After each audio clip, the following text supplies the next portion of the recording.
कोई तो ऐसे देवता हैं जहाँ जाके ऐसा फील होता है कि मेरे भाई मेरे लिए बैठे हुए हैं।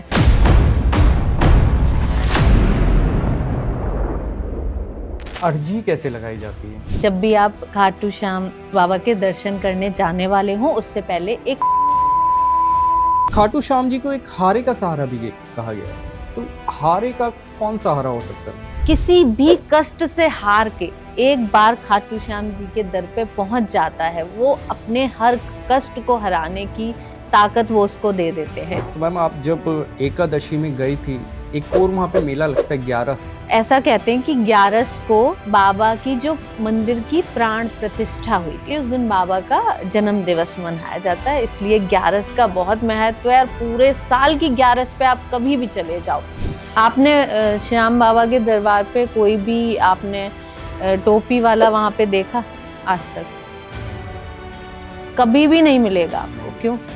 क्योंकि बाबा अपना डंडा लिए भी बैठे रहते हैं वहाँ। मैम, बट वही चीज़ है कि बार बार सवाल सिर्फ और सिर्फ सनातन पे ही उठता है।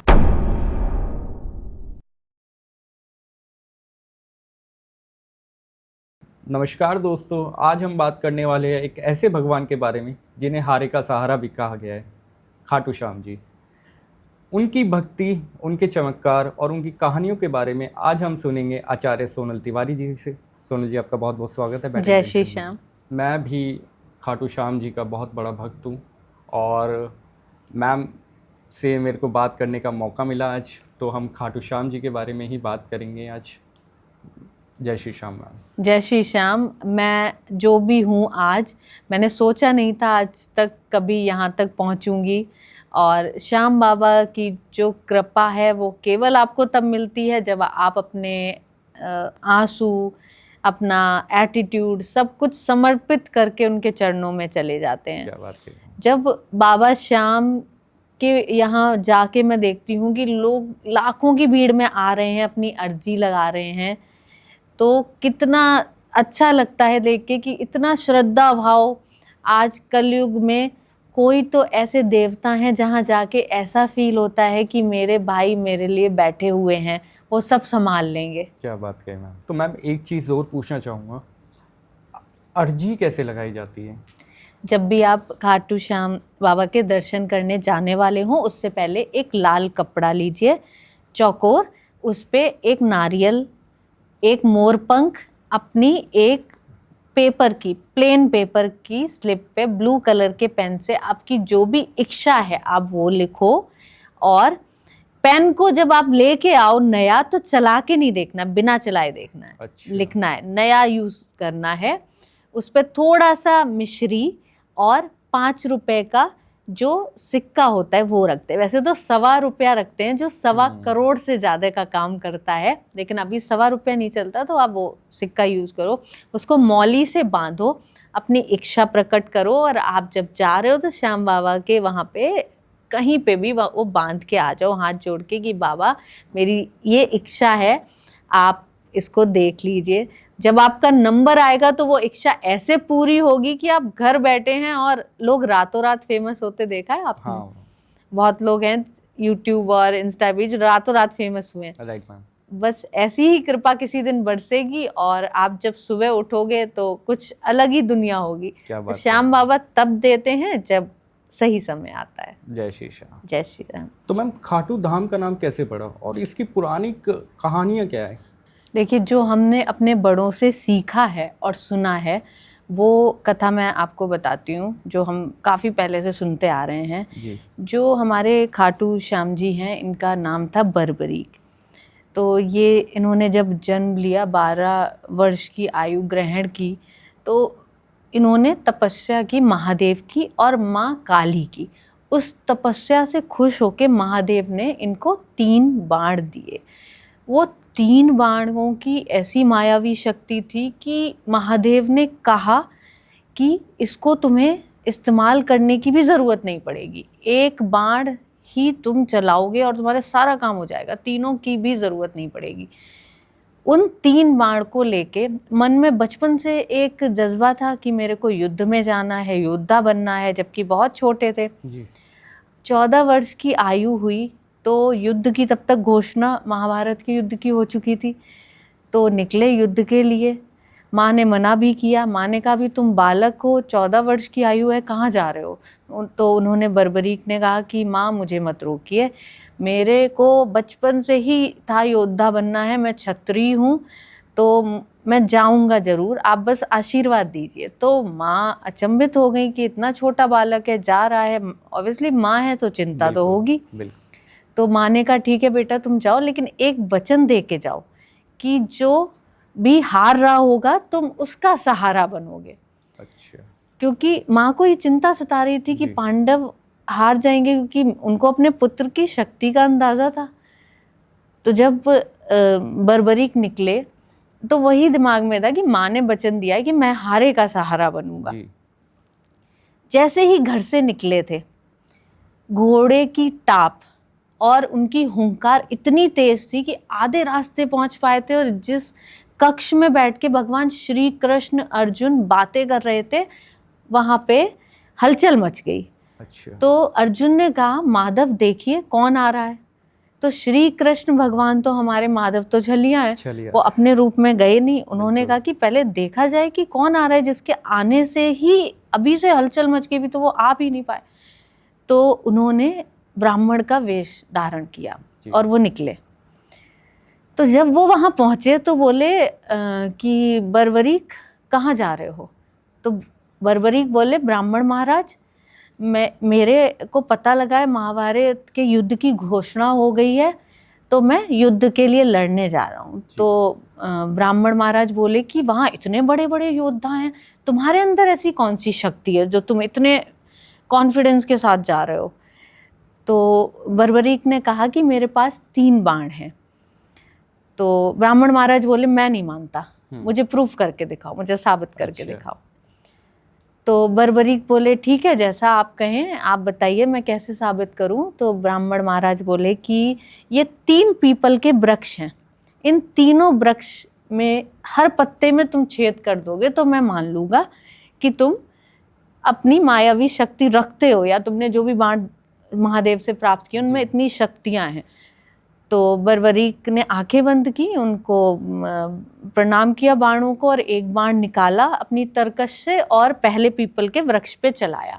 जैसे ही वो पीपल के वृक्ष पे चला सारे पत्तों में छेद हो गया। ऐसे ही दूसरा बाण निकाला तरकश से और दूसरा बाण चलाया, दूसरे भी पीपल के सारे पत्तों में छेद हो गया। तीसरा बाण निकाला, तो जब वो ये कर रहे थे तभी कृष्ण भगवान ने, जो ब्राह्मण देवता का रूप धरे थे, उन्होंने एक पत्ता अपने पैर के नीचे दबा लिया। अच्छा। तो जब तीसरा बाण चलाया सारे पत्तों में छेद हो गया, और बाद में वो 2 बाण तो वापस आ गए तरकश में, लेकिन तीसरा ब्राह्मण महाराज के पैर के चारों तरफ घूमने लगा। तो बर्बरीक बोले महाराज अपना पैर हटाइए, नहीं तो आपके भी ये आप भी चोटिल हो सकते हैं इससे, आपके पैर के नीचे एक पत्ता है। तो कृष्ण भगवान को अचंभित तो वो हुए, बोले इस बालक में कुछ तो अलग है।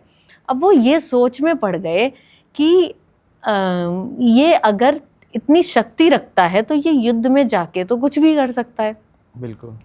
तो उन्होंने कहा बर्बरीक तुम क्या चाहते हो।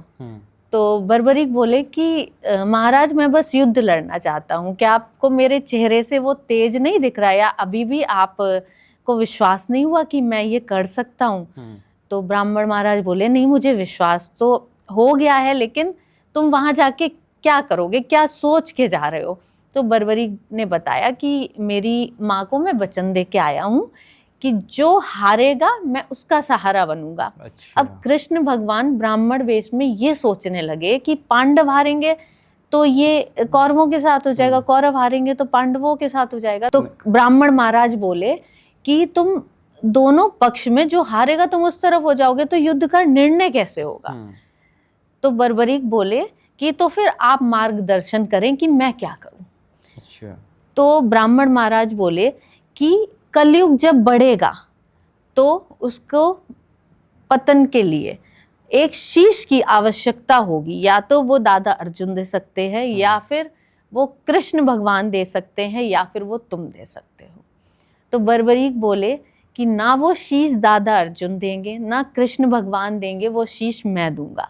लेकिन बर्बरीक बालक जरूर थे, जी लेकिन बहुत बहुत ही समझदार और सुलझे हुए थे। उन्होंने कहा ब्राह्मण महाराज तो कभी, एक ब्राह्मण कभी शीश का दान नहीं मांगता, आप कौन हैं, अपने असली रूप में आए।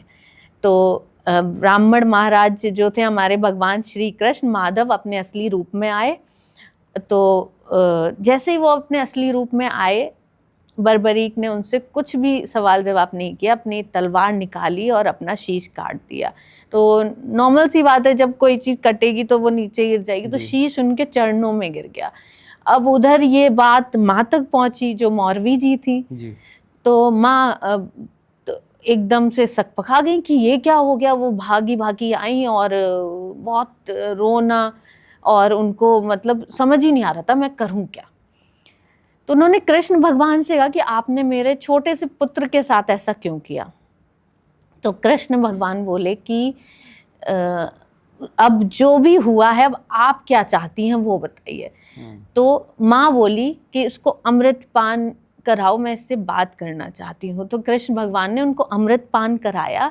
तो जैसे ही थोड़ी सी शीश में जान आई, तो बर्बरीक से पूछा कि तुम्हारी कोई आखिरी इच्छा है तो बताओ, क्योंकि माँ ने छोड़ दिया था कि जो मेरे पुत्र की इच्छा है वो आप पूरी करो। क्या बात। तो बर्बरीक ने बोला कि मैं युद्ध में तो नहीं जा पाया, लेकिन मेरी इच्छा है कि मैं पूरा युद्ध देखूं। तो भगवान श्री कृष्ण ने एक हिमाचल में आज भी एक पहाड़ है, उस पे, वहां पे शीश ऊपर रख दिया। उस पहाड़ पे वो शीश रखा रहा और पूरा महाभारत का युद्ध उन्होंने अपनी आंखों से देखा। फिर श्री कृष्ण भगवान ने उनको वहां पे बैठा दिया और बोले कि आप यहाँ से पूरा युद्ध देखो, और जो आपने शीश का दान दिया इतनी छोटी उम्र में, ये और कोई नहीं कर सकता था, इसलिए उनको शीश के दानी भी कहा जाता है। क्या बात। तो मैम उनको तो कलयुग का अवतार भी कहा गया है। आपने हमें इतनी अच्छी स्टोरी बताई उनके बारे में, thank you so much for it. तो मैम खाटू श्याम जी को एक हारे का सहारा भी कहा गया है मैम, तो हारे का कौन सहारा हो सकता है? हारे का सहारा खाटू श्याम जी को इसलिए कहा गया है क्योंकि जब उनकी माँ ने उनको वचन दिया था, वो घर से जा रहे थे कि तुम हारे का सहारा बनोगे। अच्छा। तो कलयुग में जो किसी भी कष्ट से हार के एक बार खाटू श्याम जी के दर पे पहुंच जाता है, वो अपने हर कष्ट को हराने की ताकत वो उसको दे देते हैं, इसलिए कहा जाता है हारे का सहारा बाबा श्याम हमारा।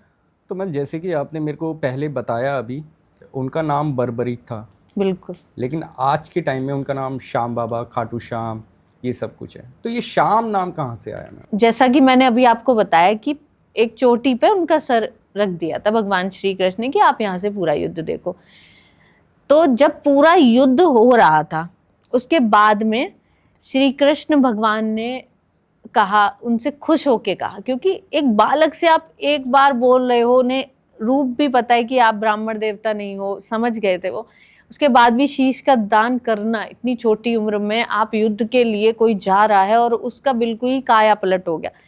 तो भगवान श्री कृष्ण ने खुश होके अपना नाम दिया श्याम। खाटू जगह का नाम है, श्याम भगवान श्री कृष्ण ने अपना नाम दिया, इसलिए उनको खाटू श्याम कहा जाता है। क्या बात है मैम।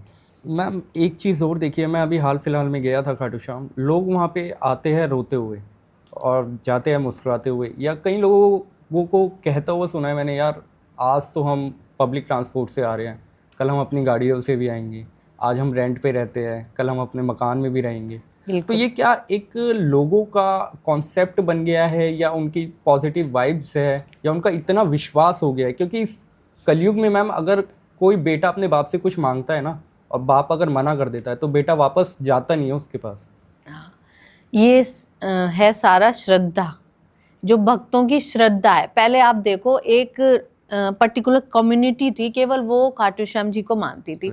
आज कैसे भीड़ वहां लगती है।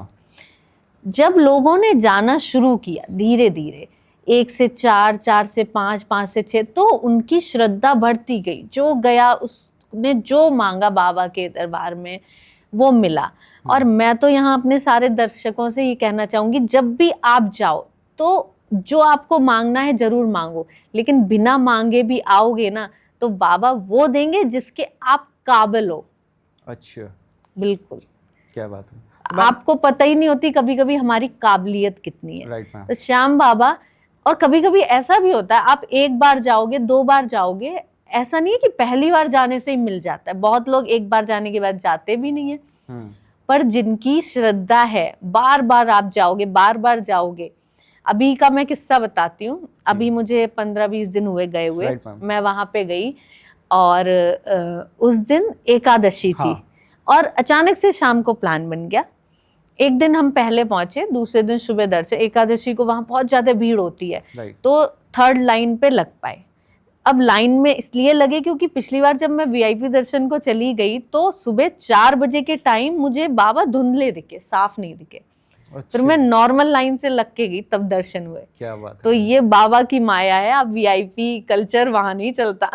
क्या बात है। चलता है, लेकिन जब उन्हें दर्शन देने होंगे तभी देंगे। क्या बात। तो मैं और मेरा परिवार नॉर्मल लाइन से हम लोग लग के आगे बढ़े। मेरे मन में अचानक से आया कि अब माँ बाप सब आप ही हो, आज एकादशी है, मेरा आज व्रत है, आज तो गले लगा लो बाबा, मन में कहा मैंने। और अचानक से आरती का टाइम, जबकि वहाँ 5 बजे का है, 5:30 हो रहे थे, अचानक से आरती होने लगी। मुझे नहीं पता कि उससे पहले शायद लेट हो गई थी उस दिन, क्या हुआ था। आरती होने लगी और हम लोगों ने पूरी आरती करी। थोड़ा सा आगे बढ़े तो अंदर जो भोग लगता है वो थाल लेके वो पुजारी जी बाहर आ रहे थे और उन्होंने मेरी तरफ ऐसे करा। तो मैं उनका एक बार को तो शक्ल देखने लग गई कि मतलब कौन प्रसाद दे रहा है। तो मैंने उनको पूछा अंदर से है प्रसाद। तो मैंने अपना हाथ करा, प्रसाद लिया। तो मैंने कहा व्रत में खा सकते, ग्रहण कर सकते हैं? बोले नहीं। अब आप देखो कि प्रसाद भी मेरे तक आ गया और व्रत भी था, आप खा नहीं सकते। क्या बात है। तो मैंने वो रख लिया, अपने पूरे परिवार को दिया और घर आके दूसरे दिन जब मेरा व्रत पूर्ण हुआ तो लिया। फिर थोड़ा सा आगे बढ़े तो मेरे को ऐसा लगा कि मतलब मैंने माथा नहीं टेका, मैं वहीं पे जहाँ पे थी मैंने वहीं पे अपना सर झुका के माथा टेका। और मन में ऐसा लगा कि सच में बाबा ने आज गले लगा लिया, क्योंकि अंदर से प्रसाद तुरंत आ रहा है और आपको तुरंत हाथ में बिना मांगे मिल रहा है, तो ये बहुत बड़ी बात है। तो बाबा जब चाहेंगे आपको वो चीज आपको तभी देंगे। मैं कितनी बार आरती के लिए आधा घंटा वहां वेट करती रही, नहीं मिली आरती। जब मिलनी है तब वो खुद देंगे। आप कितना कोशिश कर लो वहां जाने की, कितने प्लान बना लो, लेकिन आपको एकादशी पे जब आपको कुछ भी बड़ा जीवन में चाहिए हो तो एकादशी पे जाके मांगना। एकादशी पे जाके जो श्याम बाबा की शक्तियां हैं वो 100 गुना ज्यादा होती हैं। उस दिन का अलग ही महत्व है। अगर कुछ भी चाहिए एकादशी पे आप जाओ, बाबा के दर्शन करो सुबह 4:30 से 6:30 के बीच में। और उनसे जो मांगना है आप मांगो, देखो कितनी जल्दी पूरा होता है। क्या बात है मैम।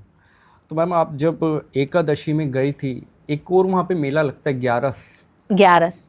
तो इन दोनों दिनों में एनर्जी बाबा की मतलब हाई पे रहती है कि आप थोड़ा बताएंगे? फागुन की जो एकादशी होती है, ऐसा कहते हैं कि 11 को बाबा की जो मंदिर की प्राण प्रतिष्ठा हुई थी, क्योंकि जन्मदिन तो किसी को पता ही नहीं, इतने लाखों साल पहले की बात है।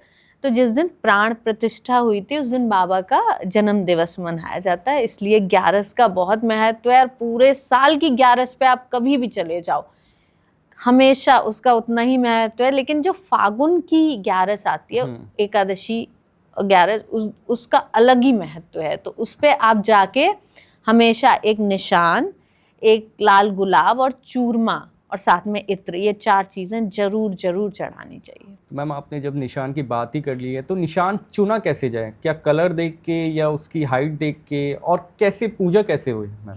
बाबा को जो सबसे ज्यादा प्रिय रंग है वो है पीला। अच्छा। आप देखो श्याम बाबा के कभी भी कीर्तन होंगे या कुछ होगा तो सारे पीला पहने होते हैं, तो पीला रंग उनको बहुत प्रिय है। लेकिन यहाँ ये बात कोई नहीं जानता, अगर आप राहु केतु की समस्या से बहुत ज्यादा स्टक हो गए, बहुत ज्यादा फंस गए जीवन में, तो आप नीले रंग का निशान, जो वो भी बाबा को बहुत ज्यादा प्रिय है, जो बाबा का घोड़ा है लीला, उसका भी रंग वही है। तो आप बाबा को छोटे छोटे 2 घोड़े जो वहां मिलते भी हैं वो, और एक नीले रंग का निशान आप चढ़ा के आओ। आप अगर उसको डंडे के साथ चढ़ा रहे हैं तो वो बाहर ही रोक लेते हैं। आप फोल्ड करके आप उनके सामने लेके जाओ, वहां पे समिति के लोग खड़े रहते हैं। मेरे मन में इस बार आया कि मैं एक निशान लेती हूँ, तो मैंने उनसे कहा कि आप उसके डंडे के साथ ही दे दीजिए। तो जो भी दुकानदार थे उन्होंने कहा कि मैम आपको अंदर चढ़ाना है तो फोल्ड करके लेके जाइए। तो मैं फोल्ड करके लेके गई। मैंने सोचा था बाबा को दिखा के वहां टच करके अपने घर पे लगाऊंगी जाके। उनके सामने आई तो दिमाग में क्या आया आप ये देखो। वहां पे जो सेवा समिति के लोग थे, मैंने कहा कि ये बाबा तक पहुंचा दो। क्यों कहा मुझे भी नहीं पता, बाबा को वो चढ़वाना था अपने पास। और उन्होंने लिया, आगे वाले ने लिया, मैं जबकि थर्ड लाइन में आगे लिया, और तुरंत मेरे सामने के सामने आगे पहुंच गया। तो उनकी लीला वही जाने, उनको क्या कराना है, हमसे क्या चाहिए और हमको क्या देना है। उनको सही टाइम, आप मांगते मांगते हार जाओगे। कभी कभी ऐसा भी होता है वो नहीं देंगे, आप परेशान हो जाओगे, आप सोचोगे अब नहीं जाऊंगा वहां, सुनते ही नहीं बाबा। जैसे आप छक जाओगे उसी दिन आपको वो दे देंगे जिस काबिल हो आप, उससे भी 100 गुना ज्यादा दे देंगे। क्या बात कही मैम, ऐसे ही कहा जाता है हारे का सहारा बाबा श्याम हमारा। क्या बात है मैम। तो मैम एक ना लोगों की बहुत ज़्यादा शिकायत होती है कि वहाँ पे लाइन पे लग रहे हैं, बाबा के दर्शन नहीं हो रहे, 2 सेकंड के दर्शन हुए, चलो भाई आगे चलो। और वीआईपी कल्चर भी जैसे आपने बताया, तो बहुत ज़्यादा शिकायतें होती है, इतनी भीड़ भड़क्का होने लग गई है। अब तो खैर इंफ्रास्ट्रक्चर भी बहुत अच्छा हो गया है वहाँ का, बहुत अच्छा, वरना पहले तो बहुत ज़्यादा था। आज से अगर हम बात करें 30-35 साल पहले की, तो छोटा सा एक मंदिर था जहाँ बाबा की जो शीश, हाँ मूर्ति है वो रखी हुई थी। और आपको पता है बाबा की 2 मूर्ति हैं जो निकली हुई थी जमीन से जब युद्ध पूरा खत्म हो गया। तो जो श्याम बाबा की जो शीश था वो अमरावती नाम की नदी बहती थी पहले। वहां से बहता बहता खाटू आ गया और वो जमीन के बहुत नीचे वहां सालों तक, हजारों लाखों सालों तक रहा। जब कलयुग आया तो एक गाय डेली वहां पे जाती और उसके थन से अपने आप दूध गिरने लगता और बाबा अंदर ग्रहण करते। तो गांव के लोग अचंभित हो गए कि ये हो क्या रहा है, रोज गाय वहां पे जाती है, अपने आप दूध गिरता है और कहाँ चला जाता है। तो वहां पे खुदाई शुरू की।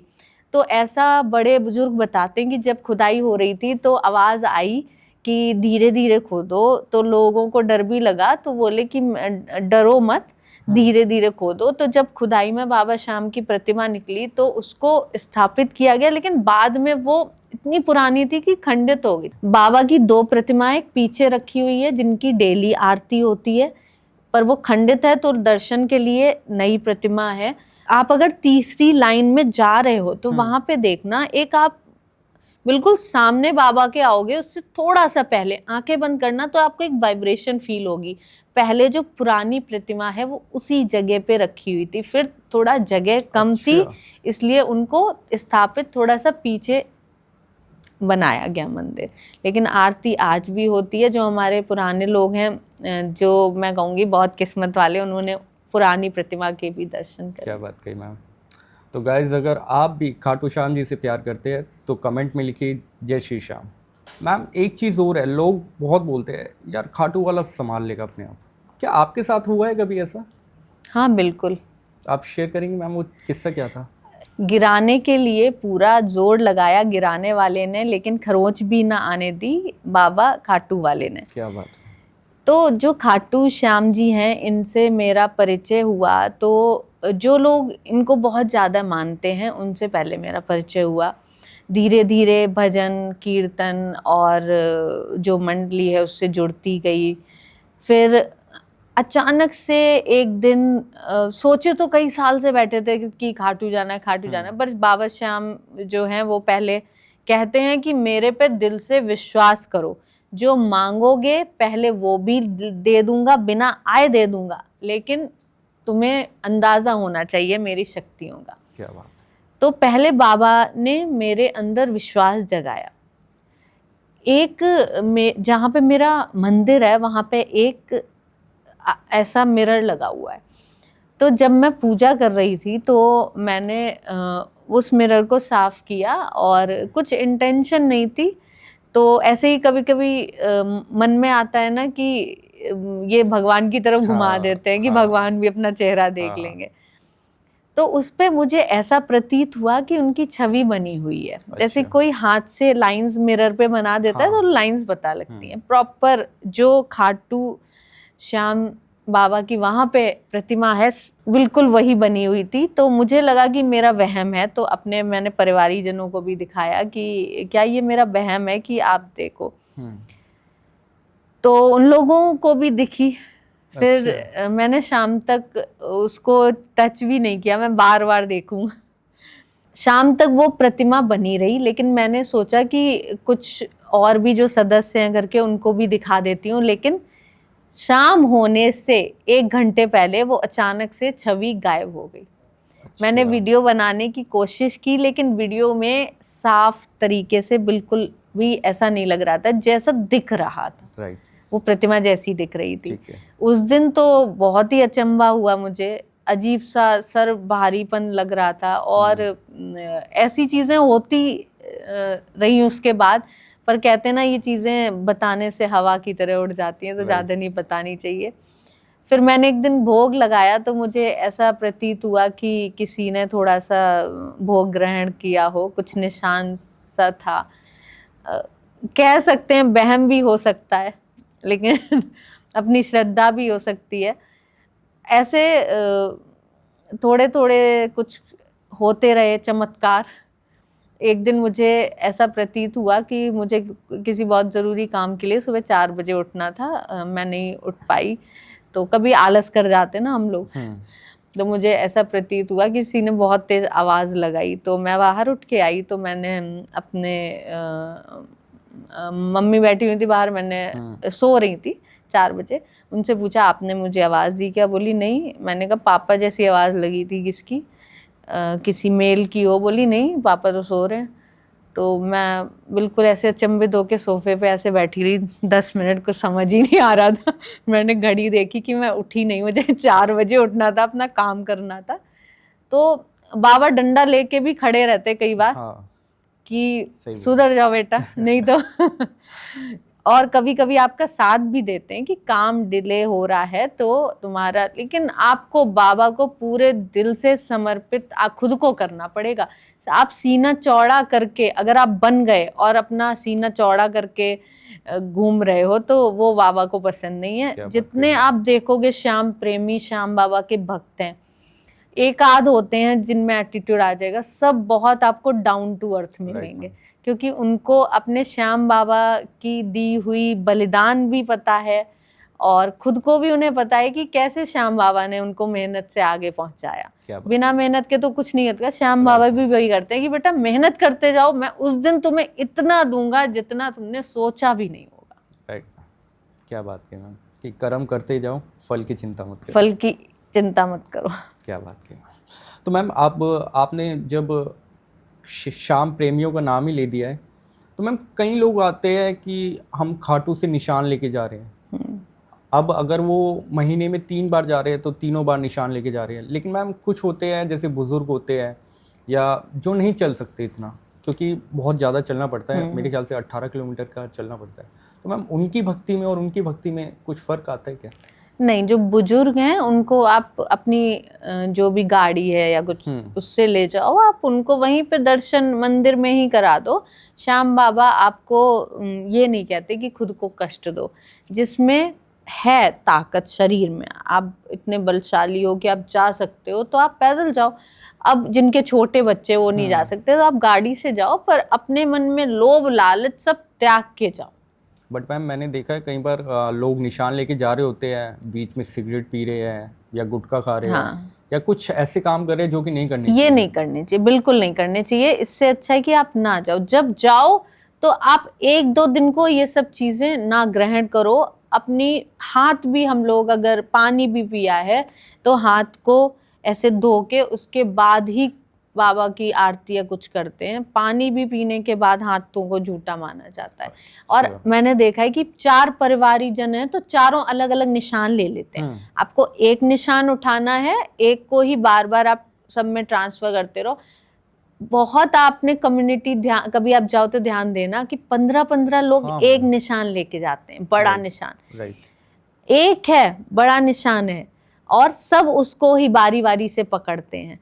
तो ऐसे ही करना चाहिए। जरूरी नहीं आप 10 लोग जा रहे हो 10 निशान लो, निशान एक होना चाहिए, आपकी श्रद्धा 10 के बराबर होनी चाहिए। मैम कोई और चमत्कार जो आपने सुना हो अपने दोस्तों से या किसी अपने बड़े बुजुर्ग से, या कहीं आप मंदिर भी आप बहुत जाते हैं खाटू श्याम जी, मैं देखता रहता हूँ हर जी 10-15 दिन में आप स्टेटस बस श्याम बाबा की कृपा है। तो मैम कोई ऐसे चमत्कार के बारे में आप बताएंगी या शेयर करेंगी हमसे? एक चमत्कार बताती हूँ। एक सज्जन के ऊपर 50 करोड़ का लोन था और वो बिल्कुल सब जगह से हार मान चुके थे। वहाँ पे गए, अपनी अर्जी लगाई, लौट के आने के बाद 6 महीने हुए और 6 महीने बाद उन्होंने आधे से ज़्यादा कर्जा चुका दिया था।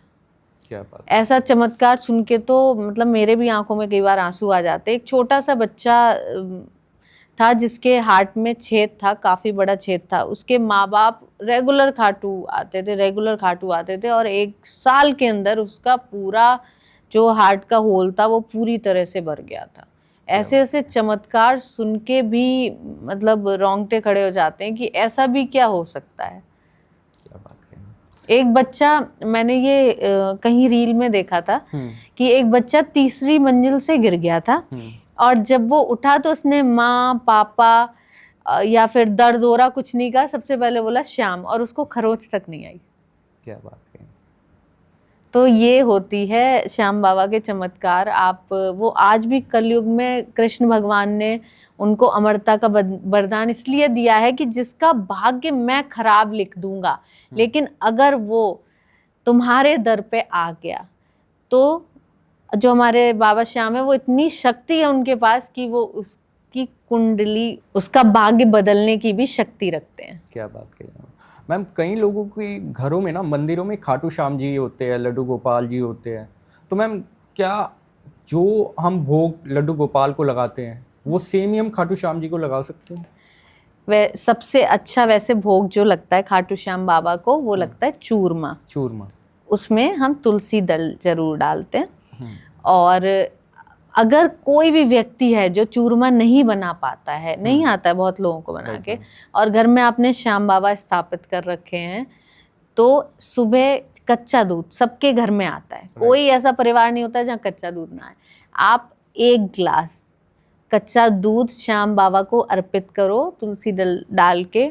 श्याम बाबा आपके भाव देखते हैं, उनको नहीं चाहिए कि आप मेरे सामने 56 भोग रख दो, लेकिन अगर आपके घर में है उनको इत्र की सेवा जरूर दो और भोग जरूर लगाओ। मैंने एक रील देखी थी जिसमें एक व्यक्ति 100 की गड्डियां डाल रहा था वहाँ दान पेटी में, तो वहीं पीछे एक व्यक्ति खड़ा था, वो आंसुओं से आंखों में भर के आंसू, वो ये मन में सोच रहा था कि बाबा मेरे पास तो इतना है नहीं देने के लिए, तो आप मेरी तो सुनोगे ही नहीं। तो उसके आंसू देख के बाबा भाव अपने प्रकट करेंगे या 100 की गड्डी वाले के करेंगे। बाबा पैसे के भूखे नहीं हैं, बाबा भाव के भूखे हैं। आपका भाव कैसा है? आप एक लड्डू भी घर से बना के ले जा रहे हो, वहां से लोग खरीद के चढ़ाते हैं, लेकिन आप घर से एक लड्डू भी लेके जा रहे हो तो बाबा वो पहले ग्रहण करें। भक्ति शक्ति। क्या बात कही है मैम। तो मैम कई बार ना जैसे हम दोस्तों यारों में बैठते हैं तो बोलते हैं यार चलो खाटू श्याम चलते, नहीं यार अभी बाबा का बुलावा नहीं आ रहा। वो बुलावा कैसे होता है? मतलब बाबा खुद आके बोलते हैं, कैसा बुलावा होता है वो बुलावा ऐसा होता है कि आप कहीं बैठे हो, आपका अचानक से प्लान बन जाएगा। अच्छा। और जब तक आप पूरी तरह बाबा पे विश्वास नहीं करते, अंदर से आपको नहीं लगता। बहुत लोग तो हो भी आते, कहते हैं मेरे को वो चीज़ वहाँ फील नहीं हुई जैसे मुझे होती है, और लोगों को नहीं होता कनेक्शन एक बार में। तो बाबा ये बोलते हैं कि पहले तुम मेरे पे विश्वास कर लो, पहले दिल से श्रद्धा भाव आना चाहिए। 1 साल 2 साल 3 साल भी कई लोगों को लग जाते जाने में, कोई 3 महीने में भी चले आते, कोई 3 दिन में भी चले आते। आपका अंदर से भाव आना चाहिए। जिस दिन भाव आ गया उस दिन श्याम बाबा बिना आपको बुलाए भी वो चीज़ दे देंगे, फिर कहेंगे अब मैंने दे दिया, अब अंदर तुम्हारे शक्ति वो आ गई, भाव आ गया, अब आ जाओ खाटू। क्या बात कही मैम। मैंने ना अभी देखा भी था कहीं, मैं जब गया था ना तो पीछे से गुलाब के फूल आ रहे हैं, वो ऐसे फेंक रहे हैं, कोई नारियल फेंक रहा है, तो ये कहाँ तक ठीक है? ये देख के तो सच में बहुत दुख होता है कि नारियल और फूल तक तो आप रहने दो, प्रसाद फेंकते हैं। जी। तो अभी जैसे मैंने बताया कि मैंने निशान आगे किया, वो उन तक पहुंच गया, तो उनको ग्रहण करना है। वहां लोग कहते हैं वहां ऐसी कोई व्यवस्था नहीं है प्रसाद के लिए, आपको भोग लगाना है, मिठाई का डब्बा अपना बाबा के सामने खोल के दिखा दो, आंखें बंद करके, कि बाबा इसको आप ग्रहण करो। उनको ग्रहण करना होगा तो वो 1 किलो वजन उसमें ही कम कर देंगे। उसकी आप चिंता मत करो कि बाबा ग्रहण नहीं करते, बाबा सबको देख रहे हैं, लाखों की भीड़ आ रही है, वो सबकी पर्ची बनती जा रही है, हिसाब लिखता जा रहा है वहाँ। कलयुग के भगवान है। बिल्कुल। तो मैम कई बार मैंने देखा है कि ना भगवान को इत्र बहुत चढ़ाया जाता है, खाटू बाबा को, तो उसका क्या महत्व है मैम? आप वहाँ पे 3 बॉटल इत्र की आप खरीदो जी। थोड़ा महंगा वाला आप खरीदो, 1 शीशी आप वहीं रख के आ जाओ, जो दान पेटी बनी रहती है उसमें आप डाल के आ जाओ। ठीक है। 2 अपने घर लेके आनी है, 1 पूजा में जो बाबा को इस्तेमाल करना है, रोज इत्र लगाना है, और 1 बॉटल आपको खुद के पर्सनल यूज़ के लिए रखनी है। लेकिन जब आप वहाँ पे बाबा के सामने दिखाओ तो तीनों का ढक्कन खोल के बॉटल का बाबा के सामने अर्पित कर दो, वो खुद ही सब चीज़ों पे आप अपनी कृपा कर देते हैं। तो 3 बॉटल चढ़ाई जाती हैं, 1 वहीं चढ़ानी है और 2 लेके आनी है। क्या बात कही मैम।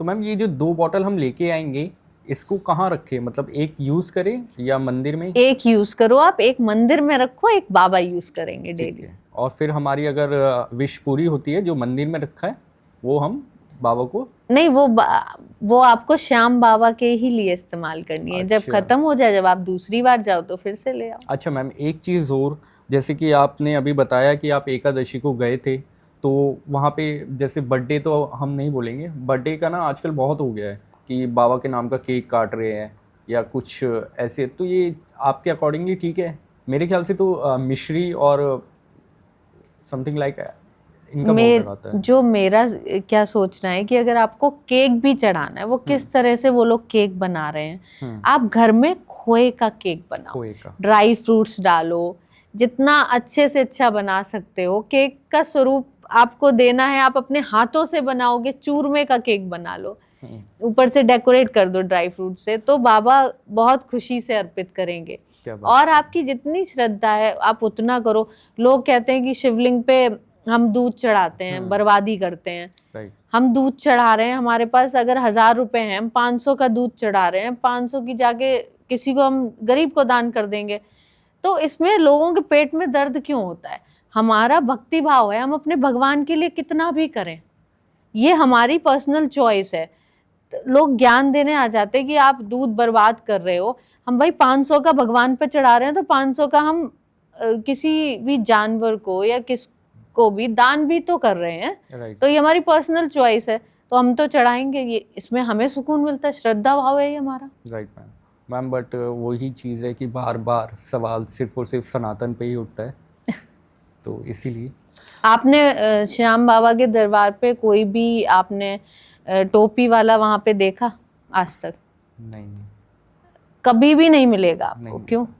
क्योंकि बाबा अपना डंडा लिए भी बैठे रहते हैं वहाँ। क्या बात, वहाँ पे केवल और केवल जो श्रद्धा भाव से लोग आते हैं ना, वही जाते हैं। क्या बात है। तो आज हमने बात करी खाटू श्याम जी के चमत्कारों के बारे में और उनकी भक्ति को हमने दिल से महसूस किया। धन्यवाद सोनल जी, आपने हमें इतनी प्यारी प्यारी बातें बताई खाटू श्याम जी के बारे में। तो गाइज़, अगर आपको भी ये एपिसोड अच्छा लगा हो तो इसको अपने फैमिली मेम्बर्स में शेयर करिए, और अगर आप भी श्याम प्रेमी हैं तो कमेंट्स में एक बार हाजिरी ज़रूर लगाइए, जिससे हमें पता लग जाएगा। जय श्री श्याम।